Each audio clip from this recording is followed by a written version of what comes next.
বিসমিল্লাহির রহমানির রহিম। প্রিয় শিক্ষার্থীরা, তোমাদেরকে অনেক অনেক শুভেচ্ছা। Welcome to the world of PowerPoint presentation. আশা করছি তোমরা সবাই ভালো আছো। আজকের ক্লাসে তোমাদের সবাইকে স্বাগত জানাচ্ছি।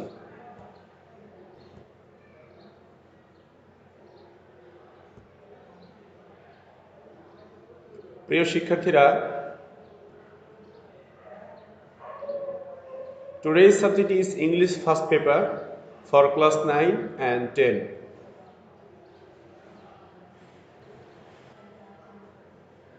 Today's lesson is understanding seen passage and answering MCQ.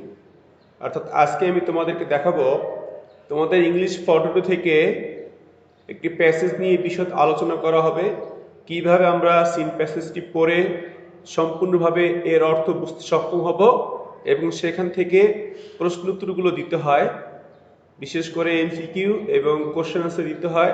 তো আজ আমি তোমাদেরকে এমসিকিউ সম্পর্কে এবং প্যাসেজ বোঝা সম্পর্কে আলোচনা করব। আজকে আমাদের আলোচ্য বিষয় হবে ইউনিট 3 লেসন 3 বি প্যাসেজ থেকে। চলো বন্ধুরা, শুরু করা যাক।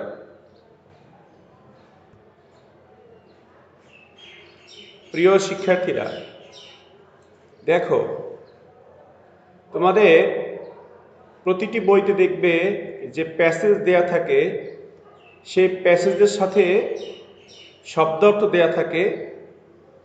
এখানে একটি কথা বলে রাখা প্রয়োজন, আমি তোমাদেরকে যে প্যাসেজটি দিচ্ছি ইউনিট 3 লেসন 3 বি থেকে, সেই প্যাসেজটি আগে না দিয়ে শব্দার্থগুলো আগে দেওয়া হয়েছে। তার কারণ তোমরা শব্দার্থগুলো আগে দেখে সেই শব্দার্থগুলো অনুযায়ী যাতে করে তোমার প্যাসেজটি নিজে নিজে বাংলা অর্থ বুঝতে পারো এবং উত্তরগুলো তোমরা নিজেরা লিখতে পারো। দেখো, তোমরা যখন শব্দার্থ পড়বে তখন তোমরা একটি কাজ করো, আমি জানি, সেটি হচ্ছে তোমরা শব্দার্থগুলো সঠিকভাবে দেখো না। তোমাদের জন্য আজকের পাঠটি এইভাবেই সাজানো হয়েছে যাতে করে তোমরা শব্দার্থগুলো অত্যন্ত মনোযোগ সহকারে এই খুঁটিনাটি বিষয়গুলো দেখো। আমি তোমাদেরকে ওয়ার্ড নোট সম্পর্কে এখানে একটু আলোচনা করছি, কিভাবে তোমাদের পড়তে হবে আমি সেটি তোমাদেরকে একটু বলবো। প্রিয় শিক্ষার্থীরা, দেখো, আমি যখন তোমাদেরকে প্যাসেজটি দিব তখন এই যে বোল্ড আকারে যে শব্দগুলো দেয়া রয়েছে সেগুলো আন্ডারলাইন করে দিচ্ছি তোমাদেরকে, তোমরা দেখতে পাবে। তো চলো আমরা এই শব্দগুলো বুঝে নিই। শব্দার্থগুলো যখন পড়বে তখন খেয়াল করবে যে শব্দগুলো সঠিক উচ্চারণ তোমার জানা প্রয়োজন রয়েছে, সঠিকভাবে বানানটা তুমি শিখবে এবং এই শব্দটি কোন পার্টস অফ স্পিচ সেটাও তোমার জানা দরকার। যেমন ধরো, প্রথম একটি শব্দ দিচ্ছি ট্রিবিউট। ট্রিবিউট শব্দটি হচ্ছে নাউন, এর অর্থ ইংরেজিতে সিনোনিম হবে রেসপেক্ট, বাংলা অর্থ শ্রদ্ধা। পরের শব্দটি দেখো আনডিভাইডেড, এটি একটি অ্যাডজেক্টিভ, এর অর্থ নট ডিভাইডেড, অর্থাৎ এটি হচ্ছে হোল, সম্পূর্ণ, এটাকে আমরা বাংলা বলি অবিভক্ত। পরের শব্দটি দেখো এস্টাবলিশ, এটি একটি ভার্ব। এস্টাবলিশ মানে হচ্ছে টু মেক স্টেবল বেস, এটাকে আমরা বাংলা অর্থ বলছি প্রতিষ্ঠা করা। পরের শব্দটি দেখো ডিক্লেয়ার, এটি একটি ভার্ব, এর মানে হচ্ছে টু অ্যানাউন্স সামথিং ক্লিয়ারলি অথবা ফার্মলি অথবা পাবলিকলি অর অফিসিয়ালি, মানে হচ্ছে ঘোষণা করা। পরের শব্দটি হচ্ছে প্রোটেস্ট, এটিও একটি ভার্ব, এর অর্থ হচ্ছে a strong complaint expressing disagreement, অথবা আমরা বলতে পারি ডিসঅ্যাপ্রুভাল অর অপোজিশন, এর অর্থ হচ্ছে প্রতিবাদ করা। পরের শব্দ দেখো মোমেন্টাম।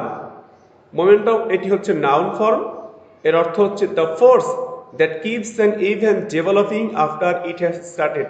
অর্থাৎ যদি আমি একটু ব্যাখ্যা করে বলি তাহলে হবে যে যখন কোনো কিছু শুরু হয়, শুরু হওয়ার পরে যখন এর গতিশক্তি লাভ করে, একটি পর্যায়ে গিয়ে তার গতি পায়, তখন সেটাকে বলে মোমেন্টাম, এর বাংলা অর্থ হচ্ছে গতিশক্তি। এরপরের শব্দ দেখো ডিফাই। ডিফাই শব্দের অর্থ কিন্তু ভার্ব, এটা ভার্ব শব্দ এবং এর অর্থ হচ্ছে টু রিফিউজ বোল্ডলি, সাহসিকতার সাথে প্রকাশ্যে অস্বীকার করা বা চ্যালেঞ্জ করা, যে আমি মানি না, চ্যালেঞ্জ করা, এটাকে প্রকাশ্যে অস্বীকার করা আমরা বলি। ক্লাইম্যাক্স, ক্লাইম্যাক্স হচ্ছে যে চূড়ান্ত পর্যায় বা চরম পরিণতি, দ্য মোস্ট ইন্টেন্স এক্সাইটিং আর ইম্পর্টেন্ট পয়েন্ট অফ সামথিং, এবং এটিও একটি নাউন। এরপর শব্দ দেখতে পাচ্ছ আউটল, বলতে হবে এভাবে আউটল, এটি একটি ভার্ব, এর অর্থ হচ্ছে ব্যান অর মেক ইলিগাল, অর্থাৎ অবৈধ ঘোষণা করা। এরপর শব্দ হচ্ছে প্রসেশন, এটি একটি নাউন এবং এর অর্থ হচ্ছে প্যারেড বা মিছিল। এবং সর্বশেষ শব্দ যেটা দিচ্ছি এখানে সেটি হচ্ছে এনকিন্ডল, মানে হচ্ছে ইনফ্লেম বা উত্তেজিত করা, উস্কে দেওয়া বা প্রজ্বলিত করা। যেখানে যে শব্দটি প্রযোজ্য সে অর্থটা আমরা ব্যবহার করতে করব। এই শব্দটিও একটি ভার্ব ফর্ম। প্রিয় শিক্ষার্থীরা দেখো, আমি তোমাদেরকে শব্দার্থগুলো নিয়ে কেন এতক্ষণ কথা বললাম, তার কারণ এই শব্দার্থগুলোর সঠিক উচ্চারণ, এই শব্দটি কোন পার্টস অফ স্পিচ, এর ইংরেজি সিনোনিম কি, এর বাংলা অর্থ কি, এগুলো তোমাদের বিশদভাবে জানা প্রয়োজন। তোমরা প্রয়োজনে এটা স্ক্রিনশট নিয়ে রাখতে পারো, যাতে করে তোমরা সঠিক দেখতে পারবে। ভালো কথা, তোমাদের প্রতিটি রেফারেন্স বইয়ের মধ্যে দেখবে যে লেসনের সময় কিন্তু এই শব্দার্থগুলো দেয়া থাকে, কোনো কোনো বইতে কলাম আকারে দেয়া রয়েছে। তো আমি তোমাদেরকে সাজেশন দিব, তোমরা যখন পড়বে এই শব্দার্থ অংশগুলো খুব ভালো করে পড়বে, যাতে করে তোমরা সঠিকভাবে এর অর্থ অনুধাবন করতে পারো এবং তোমরা পরবর্তী যে প্যাসেজটি দেয়া থাকবে সেই প্যাসেজটি যেন তোমরা খুব সুন্দরভাবে অর্থ সহকারে পড়তে পারবে।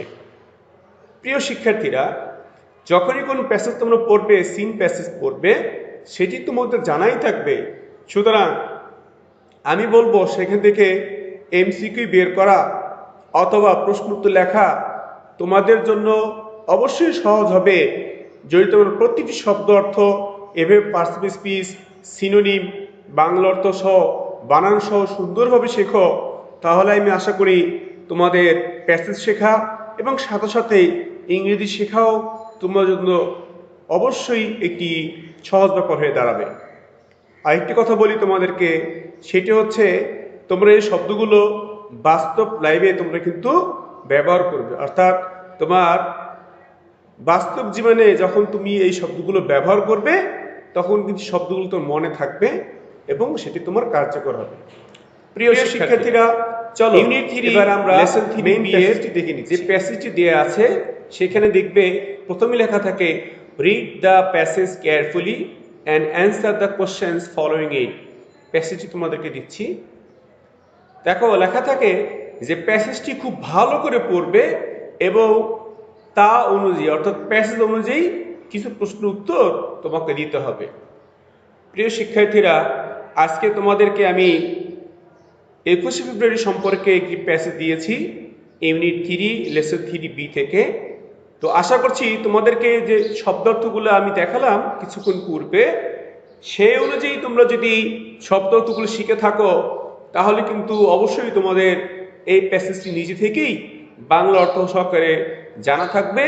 এমনি তোমরা সহজেই প্যাসেজটি বাংলা অর্থ সহ বুঝে এমসিকিউ এবং প্রশ্ন উত্তরগুলো দিতে সক্ষম হবে।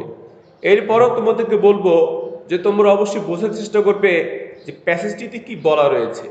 প্যাসেজটি দেখে তোমাদের কাছে অনেক সহজ মনে হতে পারে, অনেক পরিচিত মনে হতে পারে, কিন্তু দেখা যায় বাস্তব জীবনে যখন শিক্ষক তোমাদেরকে প্রশ্ন করেন তখন কিন্তু তোমরা সম্পূর্ণভাবে বলতে পারো না। হ্যাঁ, কিছু অ্যাডভান্স স্টুডেন্টস রয়েছে যারা এগুলো পড়ে, তারা তো ভালো স্টুডেন্ট, তারা সবসময় পড়ে। আমার উদ্দেশ্য হচ্ছে সকল স্টুডেন্ট মনোযোগ সহকারে যদি অধ্যয়ন করো তাহলে তোমরা অবশ্যই পারবে। প্রিয় শিক্ষার্থীরা, দেখো আমি ওয়ার্ড নোটসে যে শব্দগুলো দিয়েছিলাম সেই শব্দ অর্থগুলো দেখো একের পর এক তোমাদের জন্য আমি প্যাসেজের মধ্যে আন্ডারলাইন করে দিয়েছি। তোমরা যদি দেখো, খুব খেয়াল করে দেখো, দেখবে যে সবগুলো শব্দ আমি তোমাদেরকে এখানে আন্ডারলাইন করে দিয়েছি। তো তোমাদের কাজ হচ্ছে এই প্যাসেজটা খুব ভালো করে অধ্যয়ন করে তারপর তোমাদের পরবর্তীতে প্রশ্ন উত্তর পর্বে চলে যাবে। তো আশা করছি এই প্যাসেজের অর্থ আমি আজ তোমাদেরকে আর বলে দিচ্ছি না, তোমরা পূর্বের শব্দার্থগুলো ভালোভাবে দেখে শিখে নিবে এবং এই প্যাসেজটির অর্থ তোমরা নিজেরাই বুঝতে পারবে এবং পরবর্তী পর্যায়ে এমসিকিউ এবং অন্যান্য প্রশ্ন উত্তরগুলো নিজে থেকে লেখার চেষ্টা করবে। একটি কথা না বললেই নয়, প্রিয় শিক্ষার্থীরা, যখন তোমরা প্রশ্ন উত্তর লিখবে তখন কিন্তু প্যাসেজ থেকে সরাসরি না লিখে প্যাসেজ থেকে প্রয়োজনীয় তথ্য উপাত্ত গ্রহণ করবে, সেন্টেন্সটাকে প্রশ্ন অনুসারী অ্যাকর্ডিং টু কোশ্চেন টেন্স এর সিকোয়েন্স বজায় রেখে এর পার্সন অর্থাৎ গ্রামাটিক্যাল যে রুলস রয়েছে সেইভাবে সেন্টেন্সটিকে সাজিয়ে তুমি উত্তর লিখবে। উত্তর লিখবে টু দ্য পয়েন্ট। অতিরিক্ত প্রশ্ন লিখে অতিরিক্ত উত্তর লিখে তোমাদের জন্য কোন নাম্বার বরাদ্দ থাকবে না। সুতরাং আমি বলবো টু দ্য পয়েন্ট তোমরা উত্তর লিখবে এবং সেটাই তোমাদের জন্য কার্যকর হবে।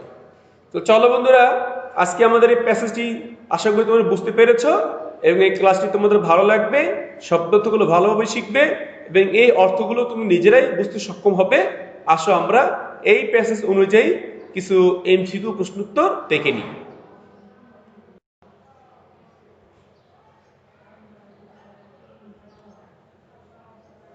প্রিয় শিক্ষার্থীরা, দেখো তোমাদের 1 নম্বর একটা প্রশ্ন থাকে, choose the best answer from the alternatives. অর্থাৎ তোমাদের কিছু প্রশ্ন এখানে দেয়া থাকে, মোটামুটিভাবে 7টি প্রশ্ন দেয়া থাকে, প্রতিটির জন্য নম্বর হচ্ছে 1 এবং তাতে করে তোমাদের 7 নম্বর থাকে। 2 নম্বরে গিয়ে তোমাদের থাকে 5টি প্রশ্ন, 5 দুগুণে 10 নম্বর দেয়া থাকে। তো আজকের এই প্রশ্ন থেকে তোমাদের জন্য কিছু সহজ প্রশ্ন এখানে দেয়া রয়েছে। অবশ্য আমি তোমাদেরকে উত্তরটাও দিয়ে দিচ্ছি, কিন্তু তোমরা চেষ্টা করবে প্যাসেজ থেকে ভালো করে পড়ে তোমার বন্ধুর কাছে জিজ্ঞাসা না করে নিজে থেকে উত্তরগুলো দেওয়ার চেষ্টা করবে।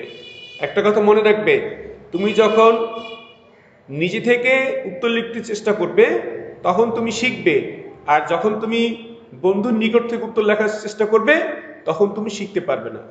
তো চলো বন্ধুরা, আজকে প্রশ্ন উত্তরগুলো আমরা একটু দেখে নিচ্ছি। এমসিকিউ প্রশ্ন উত্তরগুলো আমরা একটু দেখে নিচ্ছি। এ নামে প্রশ্ন দেখো, the police open fire on the students of.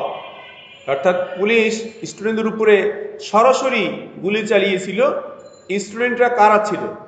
দেখো 4টি অপশন রয়েছে, আশা করি তোমরা বুঝতে পেরেছ। আমি তোমাদের উত্তরটি দিয়ে দিচ্ছি। উত্তরটি হবে হ্যাঁ, Dhaka university, students of Dhaka university. পরের প্রশ্ন দেখো, the declaration about the only state language of Pakistan came on. অর্থাৎ পাকিস্তানের একমাত্র রাষ্ট্রভাষা হবে এই যে ঘোষণাটি, সেটি কোন তারিখে এসেছিল? দেখো এখানে মোট 4টি ডেট এখানে দেওয়া রয়েছে।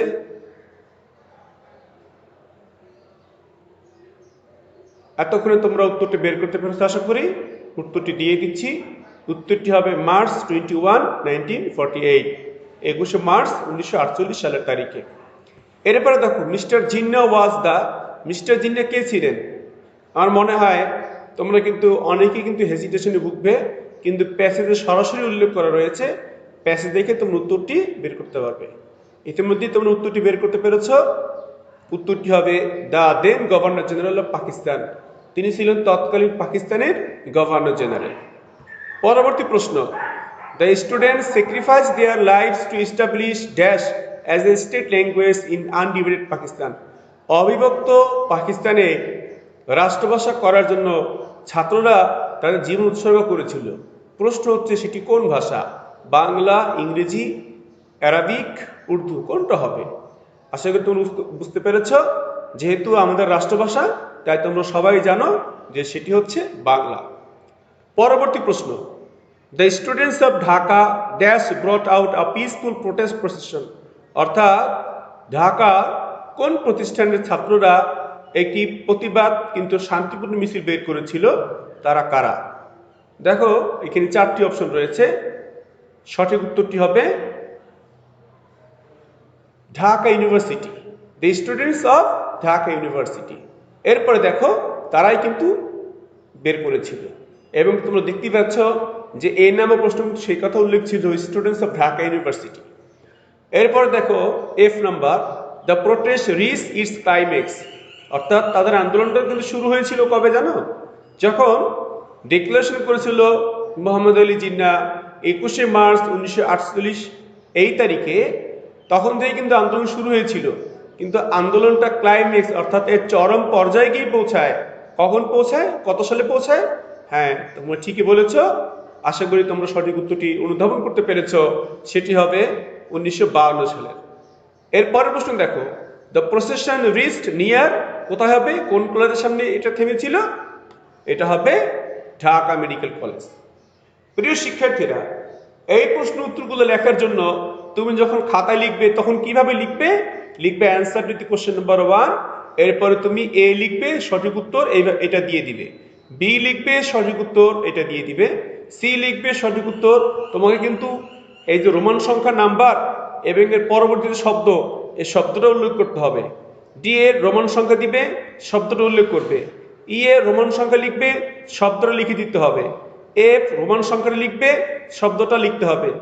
এবং জি শব্দ লিখবে এবং তার সাথে রোমান সংখ্যার যে চিহ্ন সেটাও দিয়ে দিবে। তোমরা যদি শুধুমাত্র চিহ্ন দিয়ে দাও, শব্দটি না লেখো, তার জন্য তোমরা কোনো নম্বর পাবে না। প্রিয় শিক্ষার্থীরা, আশা করি আজকের ক্লাসটি তোমাদের ভালো লেগেছে। তোমরা এইভাবে অন্যান্য যে প্যাসেজগুলো রয়েছে সেখান থেকে তোমরা প্র্যাকটিস করবে।